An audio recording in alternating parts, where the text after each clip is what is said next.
5ই আগস্টের গণ অভ্যুত্থানের পর জনগণের আকাঙ্ক্ষার ফসল হিসেবে যে অভ্যন্তরীণ ও অন্তর্বর্তীকালীন সরকার গঠিত হয়েছে, তো আমরা তখন আশায় বুক বেঁধেছি।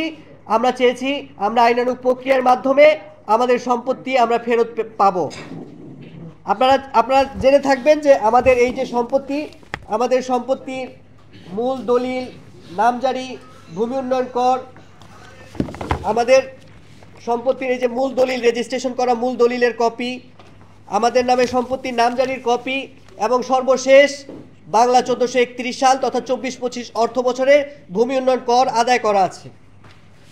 আমরা গত 28 আগস্টের 28 তারিখ আমরা উপজেলা নির্বাহী কর্মকর্তা কেরানীগঞ্জ মহোদয়ের বরাবরে একটি আবেদন দাখিল করি যে আমাদের মালিকানাধীন সম্পত্তি এই কাগজের মালিকানা সম্পত্তি সঠিক আছে, আপনি সঠিকতা যাচাই করে আমাদেরকে মালিকানা সম্পত্তি সীমানা নির্ধারণ করার জন্য ব্যবস্থা করে দিন। আমরা আমাদের সম্পত্তি সীমানা নির্ধারণ করব, সীমানা চিহ্নিত করব এবং আমাদের সম্পত্তি আমরা বুঝে নিব।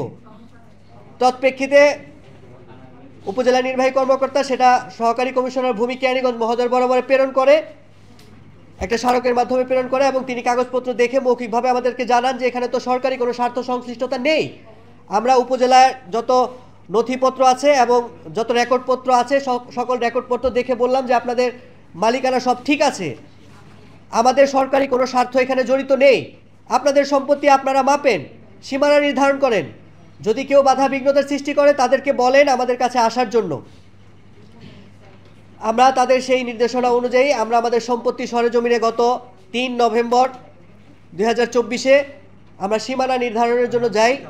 আমরা এখানে ভুক্তভোগী যারা আছি আমরা সহ আমাদের আত্মীয় স্বজন এবং আমাদের শুভাকাঙ্ক্ষীদ্বয় সেখানে উপস্থিত হয়ে জমির সীমানা নির্ধারণ করি।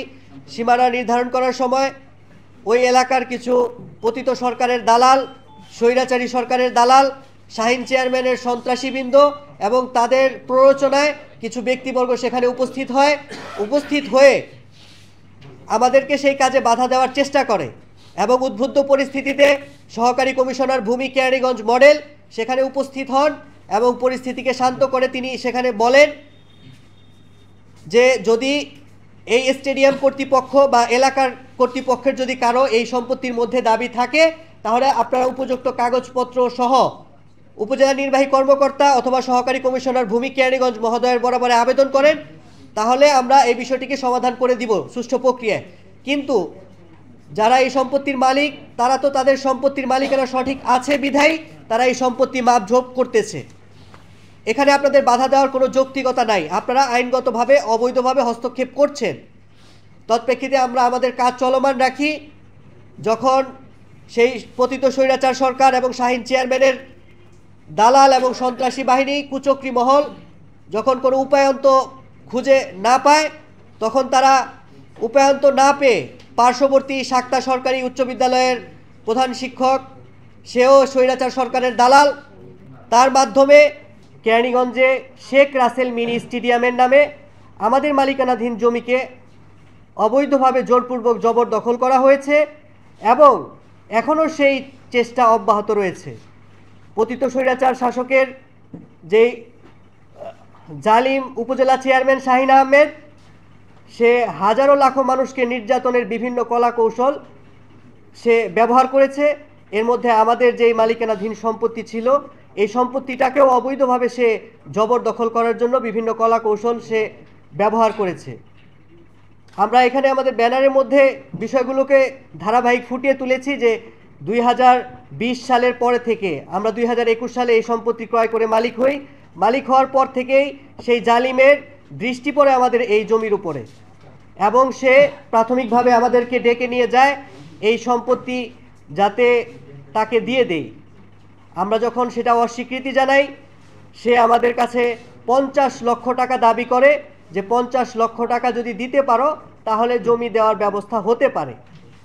আমরা আমাদের অল্প স্বল্প কামাই, আমার ভগ্নিপতি এবং আমার এক ভাই আছে, আমরা 3 জন যৌথভাবে এই জমির মধ্যে অর্থায়ন করে এই সম্পত্তি 2019 সালের মার্চ মাসে ক্রয় করি। পরবর্তীতে আমরা এটা নামজারি এবং খাজনা, ভূমি উন্নয়ন কর, অন্যান্য কার্যাবলী সম্পাদন শেষে যখন জমির সীমানা চিহ্নিত করে উন্নয়নের কাজ করতে যাব সেই সময়ে উপজেলা চেয়ারম্যান তৎকালীন উপজেলা চেয়ারম্যান শাহিন আহমেদ তার সন্ত্রাসী বাহিনীদের মাধ্যমে আমাদের কাজে বাধাবিঘ্ন সৃষ্টি করে এবং আমাদের কাজে বাধাবিঘ্ন সৃষ্টি করে সেই সন্ত্রাসীরা আমাদেরকে এই কথা জানায় যে এই সম্পত্তিতে কোনো কাজ করা যাবে না শাহিন চেয়ারম্যানের অনুমতি ব্যতীত। শাহিন চেয়ারম্যান যদি অনুমতি দেয় তাহলে আপনি কাজ করতে পারবেন, তা না হলে কোনো কাজ করতে পারবেন না। তৎপ্রেক্ষিতে আমরা শাহিন চেয়ারম্যানের কাছে যাই, আমরা বিভিন্নভাবে অনুনয় বিনয় এবং করজোড় করি এবং আমরা বলি যে আমাদের এই সম্পত্তি ছাড়া আর কোনো সম্পত্তি নেই এবং আমাদের উপার্জনের বহু কষ্টে উপার্জিত অর্থের বিনিময়ে আমরা এই সম্পত্তি ক্রয় করেছি, আমাদের সম্পত্তি আমাদেরকে বুঝিয়ে দিন। কিন্তু তিনি সেই 50 লক্ষ টাকা দাবি করার প্রেক্ষিতে আমরা তাদেরকে জানাই যে এত টাকা দেওয়ার সামর্থ্য আমাদের নেই। কিন্তু তখন তিনি আমাদেরকে আরও একটি কথা বলেন যে তোমরা কি জমি চাও না জীবনের তোমাদের জান ফেরত চাও? যদি জান চাও, বেঁচে থাকতে চাও, তবে এই জমির সামনে ধারে কাছে আর কখনো আসবা না। ওনার এই স্পষ্ট কথায় আমরা ভীত সন্ত্রস্ত হই। আমরা আইনের আশ্রয়ের জন্য বিভিন্নভাবে চেষ্টা করি, কিন্তু শাহিন চেয়ারম্যান কেরানীগঞ্জ সহ সারা বাংলাদেশের প্রতিটি ক্ষেত্রে এমন দুর্নীতি করেছে, এমন দুর্বৃত্তায়ন সৃষ্টি করেছে যে প্রতিটি সেক্টরে তার দুর্নীতির শেকড় বিস্তৃত ছিল।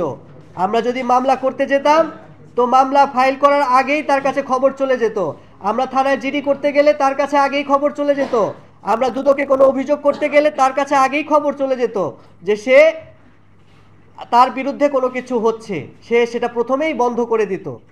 সেই শাহিন চেয়ারম্যান এর এই ধরনের কৃতকর্মের কারণে আমরা কোনো অভিযোগ দিতে পারি নাই, কিন্তু শেষ পর্যন্ত যখন জোরপূর্বক আমাদের জমি ভরাট করে